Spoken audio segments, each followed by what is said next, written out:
لوگوں نے گھروں سے نکل کے وپڈا کے دفتر جلا دیے تھے لاہور میں. میں شاہد ہوں واقعات کا. ٹھوکر پہ اگر آپ کو یاد ہو, میرے ساتھ جو ساتھی بیٹھے ہیں ان سب کو یاد ہو. اور شہباز شریف صاحب نے مینار پاکستان پہ کیمپ لگایا تھا. پنکھا جھلتے ہوئے. پنکھا ہی. بالکل صحیح ہے, بالکل صحیح. ان کو اس چیز سے ڈرنا چاہیے کہ اگر لوگوں کو ریلیف نہ ملا تو پھر صورتحال کوئی بھی ٹرن لے سکتی ہے. میں بہت دور جانے کی بجائے میں مریم آپ کو صرف آزاد کشمیر کی مثال دے دیتا ہوں نا. لوگوں نے سڑکوں پہ آ کے کیا 4 روپے یونٹ کروایا وہاں کہ نہیں کروایا ہے. اس صورتحال سے بچنے کے لیے I think the government should take actions now. And جیسا میں نے کہا اپنے 80 آئی پی پیز بند کریں. آپ جو جہاں انویسٹ کرنے کی ضرورت ہے وہاں کریں. جو 2 چشمہ رائٹ بینک اور لیفٹ بینک کے جو نیوکلیر پاور پلانٹ ہیں ان کو کمیشن کریں, ان کو فوکس کریں. اس کے علاوہ کوئی آپ چارہ کہہ رہے نہیں ہیں ہے. بیانات لوگ نہیں, جو ہیں روز کی صرف طرف عمل کر کے دکھائیں. اب عمل کر کے دکھانے میں ہی حکومت کی بقا ہوگی, نہیں تو عوام کا رد عمل شدید ہو سکتا ہے. رسول بخش رئیس صاحب, آپ کی نظر میں جو اعلانات کیے جا رہے ہیں, جو دعوے کیے جا رہے ہیں حکومت کی جانب سے, اس پر پیش رفت ممکن دکھائی دے رہی ہے آپ کو؟ دیکھیں, ممکن تو مجھے نظر نہیں آ رہا ہے, اس لیے کہ اگر ایسا کر سکتے تو آج اعلان ہو جاتا. اس میں انتظار کس بات کا؟ اگر انتظار ہے تو اس بات کا ہے کہ آئی ایم ایف سے اجازت ملتی ہے یا نہیں ملتی ہے. ایک تو ان سے اجازت مل جائے. آئی ایم ایف آپ کو یہ کہہ رہا ہے کہ اگر آپ بجلی خرید کرتے ہیں 50 روپے فی یونٹ تو آپ اس کو 30 روپے کیسے بیچیں گے؟ اور اگر 30 روپے بیچتے ہیں تو جو 20 روپے کا فرق ہے وہ کہاں سے آئے گا؟ ظاہر ہے اس کے لیے آپ قرضے لیں گے, اندرونی قرضے بھی لیں گے, بیرونی قرضے بھی لیں گے. تو وہ آئی ایم ایف تو آپ کو یہ بتا رہا ہے. تو اس کی بنیادی جو ہے ہمارے حکمران جو آپ کو نہیں بتاتے یا قوم کو نہیں بتاتے, پہلی بات یہ ہے کہ مہنگی بجلی کے سودے ان لوگوں نے کیے جو اس وقت وزیر اعظم ہاؤس میں بیٹھے ہوئے ہیں اور اس طرح ایوان صدر میں بیٹھے ہوئے ہیں. باقی ان کے کرندے ہیں. ان لوگوں نے معاہدے کیے, بتائیں آگے سامنے عوام کو کہ ہم نے یہ معاہدے کیے, کبھی دفاع کر سکتے ہیں؟ جنہوں نے بجلی مہنگی کی ہے اب وہ بجلی سستی کر سکیں گے؟ اتنی کیپیبلٹی ہے ان میں؟ کیسے کریں گے؟ کیسے کریں گے جب آپ ان سے خرید کر رہے ہیں جو ان کے ساتھ شرائط ہیں کہ آپ نے یہ کرنا ہے, یہ کرنا ہے, یہ کرنا ہے, آپ ان کو ویلیڈ نہیں کرتے. وہ آپ کو انٹرنیشنل ڈسپیوٹ ریزولوشن کورٹس میں لے جائیں گے اور آپ کو جس طرح ریکو ڈیک کا ہوا تھا اس طرح سے گھسیٹتے رہیں گے. تو چاہیے یہ کہ معاہدے جو ختم ہو چکے ہیں کم از کم ان کو تو رینیو نہ کریں اور معاہدوں کے ساتھ ان کے ساتھ نیگوشیٹ کریں. زبردستی نہیں کر سکتے, زبردست کیا تو ہمیں نقصان ہو جائے گا. اور ایسے بڑکے نہ مارے. اس کے لیے ایک چیز وہ کر سکتے ہیں کہ ٹیکسز جو انہوں نے لگائے ہوئے ہیں وہ کم کر سکتے ہیں, لیکن اس سے آئی ایم ایف سے مذاکرات کریں اور ان ٹیکسز کے لیے گنجائش کہیں اور پیدا کر لیں. وہ زیادہ بہتر ہوگا, تدبیر سے کام لیں. تو منسٹر توانائی نے یہ بھی آج ایک بری خبر سنائی ہے کہ بادشاہ ڈیم بن بھی جائے, پانی تو ذخیرہ ہو جائے گا لیکن ہم بجلی نہیں خرید کریں گے. اب یہ کہتے تو ہمیشہ یہ رہے ہیں جو پانی بجلی ہے وہ سب سے سستی ہوتی ہے. وجہ کیا ہے کہ کہیں دور بادشاہ ڈیم تو بن گیا لیکن وہ بجلی ایویکویٹ کرنے کے لیے یعنی صنعتی علاقوں میں شہروں میں لانے کے لیے $3 بلین کی ہمیں سرمایہ کرنی پڑے گی جو ٹرانسمیشن لائن ہے اس کے لیے. اور اس کے لیے وہ تیار نہیں ہے کہ پن بجلی پیدا کرتے ہیں وہ بھی آپ نہیں لے سکتے. اور وہ انہوں نے یہ بھی کہا کہ 10,000 میگا واٹ کے جو یہ تو علمی ہے. تو اگر حکومت چاہتی ہے کہ حقیقی عوام کے ساتھ ان کی قربت بڑھے, رشتہ مضبوط ہو, تو پھر ایسی پالیسی لے کر آئے اور ایسے فیصلے کرے جس سے حقیقی معنوں میں عوام کو فائدہ ہو. ہمیں پروگرام میں آگے بڑھنا اور بات کرنی ہے افغانستان اور انڈیا کی قربتیں جو بڑھ رہی ہیں, یہ ہمارے لیے کیا پیغام ہے؟ جانیں گے اس بریک کے بعد. اسٹے ود اس.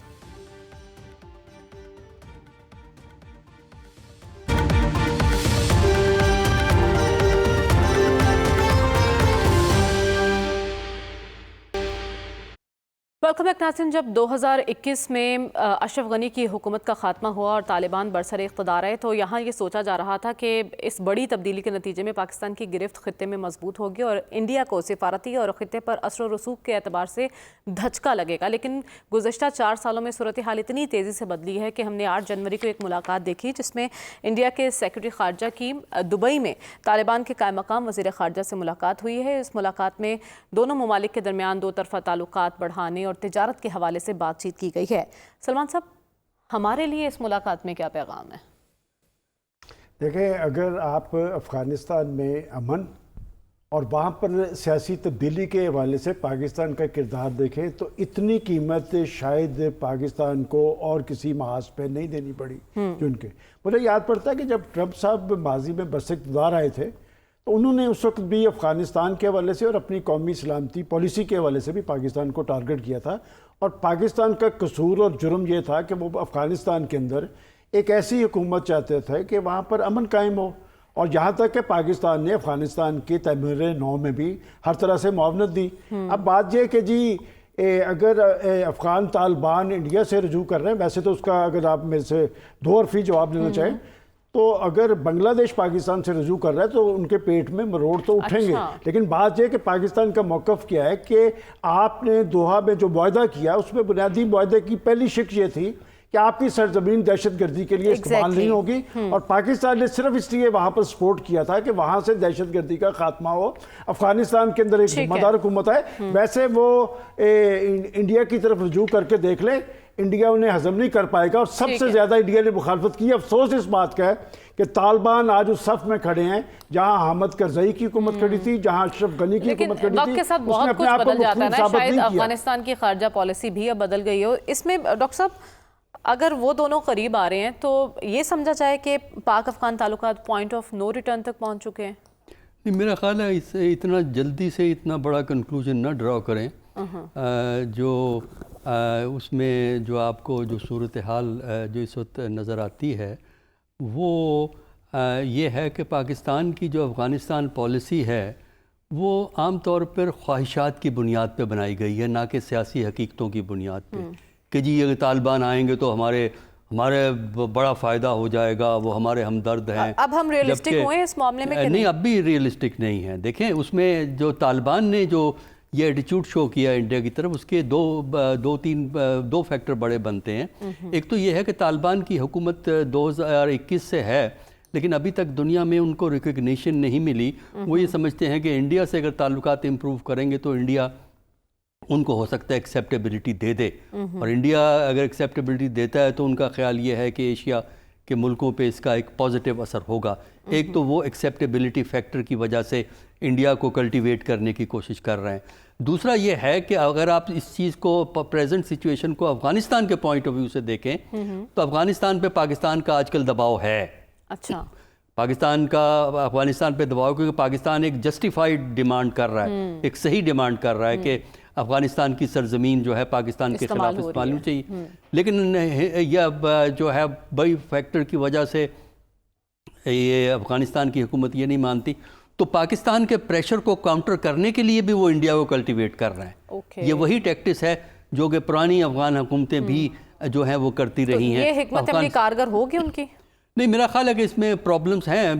حکمت عملی اس لیے کارگر نہیں ہوگی کہ افغانستان مکمل طور پر پاکستان کا سبسٹیچیوٹ نہیں ہو سکتا، کیونکہ افغانستان کے ساتھ انڈیا بارڈر شیئر نہیں کرتا جبکہ پاکستان بارڈر شیئر کرتا ہے۔ اور دوسرا یہ ہے کہ اب طالبان جو اتنے بڑے اسلامسٹ بنے پھرتے ہیں وہ کبھی اس بات پہ بھی تو غور کر لینا کہ ہندوستان میں مسلمانوں کے ساتھ کیا رویہ اختیار کیا جا رہا ہے، کیا پالیسی ہے، اس کا کنسرن ایکسپریس نہیں کیا۔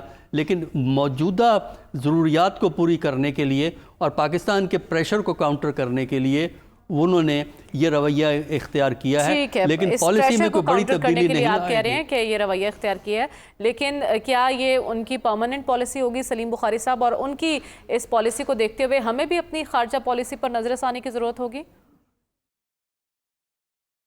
میرے خیال سے اس کی ضرورت پڑے گی، اس لیے کہ اگر آپ کو میں یاد دلاؤں تو ہماری اسٹیٹڈ پالیسی جو ہے پاکستان کی افغانستان کے حوالے سے وہ یہ ہے کہ ہم وہاں پر پختون حکومت دیکھنا چاہتے ہیں، چاہے وہ ملا عمر کی ہو، چاہے وہ گلبدین حکمت یار ہو، چاہے وہ حامد کرزئی ہو، کیونکہ ہم سمجھتے ہیں کہ وہ ہمیں زیادہ سوٹ کرتی ہے۔ اب وہاں چونکہ طالبان آ گئے ہیں تو اس لیے تھوڑے سے مسائل ہیں۔ کیا ہیں مسئلے؟ مسئلہ نمبر ایک یہ ہے کہ جب سے پاکستان میں دہشت گردی کے واقعات میں اضافہ ہوا ہے، ہم نے کابل گورنمنٹ کو، جو کہ طالبان کی حکومت ہے، ان سے کہا کہ یہ جو ٹی ٹی پی کے لوگ ہیں ان کو آپ اگر رکھنا چاہتے ہیں تو ضرور رکھیں، لیکن ان کو بارڈر سے دور کسی علاقے میں جا بسائیں، جو کہ انہوں نے کیا بھی انیشلی، لیکن یہ لوگ پھر اسی طرح سے پاکستان افغانستان بارڈر کے قریب آ کے بس گئے ہیں، تلمز کا جو پروونس ہے۔ اگر آپ کو میں یاد دلاؤں تو ہندوستان نے ایک وقت میں وہاں 18 جو ہیں کاؤنسل خانے کھولے ہوئے تھے ود دا فیکٹ کہ وہاں کوئی ہندو پاپولیشن نہیں رہتی تھی. تو وہ ٹریننگ سینٹر تھے, وہ فراری کیمپس تھے, وہ وہاں سے اسلحہ ملتا تھا, وہاں سے فنڈنگ ہوتی تھی.